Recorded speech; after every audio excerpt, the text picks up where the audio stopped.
Justice-reflected artwork in Battery Park City is the result of a partnership with the Art for Justice Fund and the Battery Park City Authority. Battery Park City Authority is known for its public art collection and the mission to transform public space through art, encourage social cohesion, and promote awareness about cultural and civic challenges. The Art for Justice Fund was interested in finding a host site where new art could be created that would bear witness to the injustices of our criminal justice system and elevate the voices of people enmeshed in it. Together we chose artist James Yaya Hough, largely based on his work in the landmark exhibition Marking Time, Art in the Age of Mass Incarceration. In the exhibition, one work, untitled I Am You, captured the attention of many viewers. Seeing the large and complex work, it was easy to sense the many lives within it. James Yaya Hough's art draws viewers in, putting the human experience above everything else, and calling attention to the inhumane conditions and brutal systems that keep far too many individuals incarcerated for far too long. For enduring change to take root, there must be a powerful force behind it, and art, particularly public art, can be that powerful force.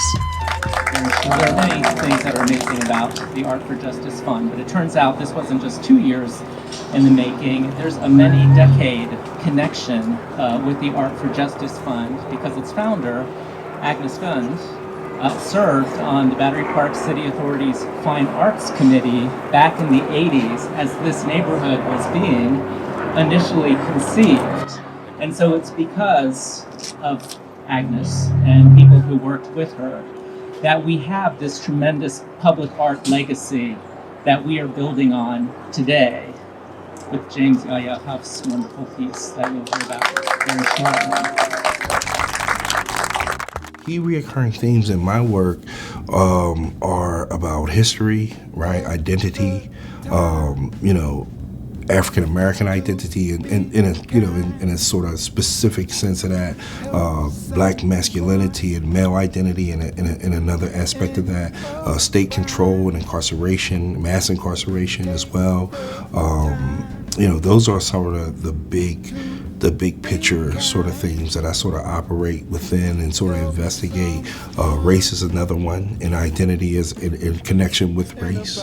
I think the choice of materials begins with me in what the intent of the work is going to be, what the subject matter or content of the work will be, right? What it's initially realized to be, and then it sort of morphs into specifics about what the work intends to investigate or do in that process, in that sort of chain of events. But it starts with what the work will be. So in the concept, I'm usually choosing based upon that, and as I continue to work, then I'll make different choices about what to incorporate materially, and it could be everything from something that's purchased, something that's created, or even something that's found. But those choices will become more intentional as the work evolves. Many of the materials for this piece are stained glass. Mosaic tile and glass, right?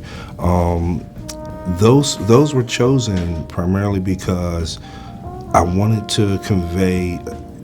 First I wanted to use the vast amount of light that's available in the park, in the setting that the work will be set, but I also wanted to convey a reflectivity, right, with those materials and colors, and the title of the project being Justice Reflected, it's kind of no-brainer.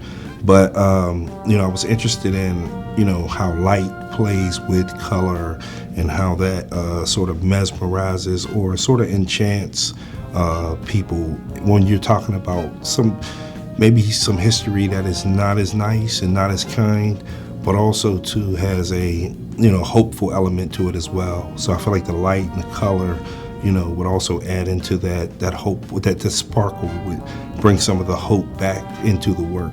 And the first and third pieces are darker hues, purples and blues, etc. And those were used to sort of play on the history of the kind of centered in the musical history of the United States, like blues and jazz and spirituals, but also too those colors kind of reflect the somberness, right, in some of the history in the early parts of the nation as it relates to justice. These dagger-like figures, which represent sort of shards of glass, but also historically represent the forces of injustice, or more specifically in this country, Klansmen-like figures, which has historically been a part of this country that, has sought to deny individuals the right to live freely and engage and achieve justice.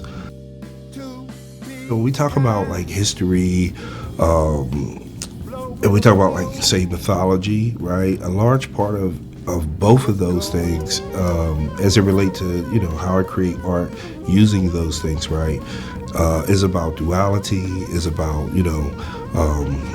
the two-sidedness of things, right, and or more, right, but mainly the two-sidedness of things, the dual nature of most things. Nothing is either completely all quote-unquote good or bad. All art should strive to, engage, right? All art should strive to stimulate, right? However, there's this thing where,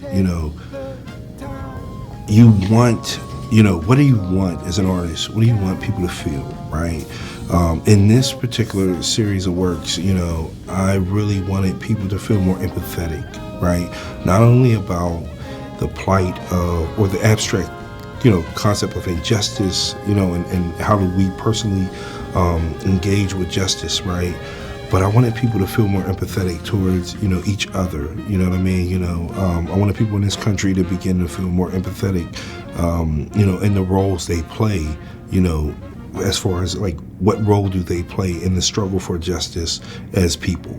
I wanted to ask you, what does justice look like in this world of possibilities? I will have to, defer to a quote by Dr. Cornel West.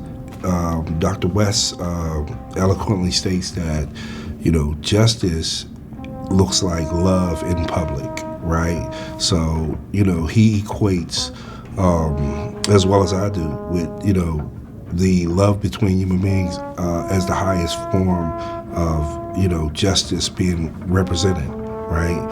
How do we love? How do we show love? And probably more so in this sense, empathy, right? But how do we show that towards one another, right?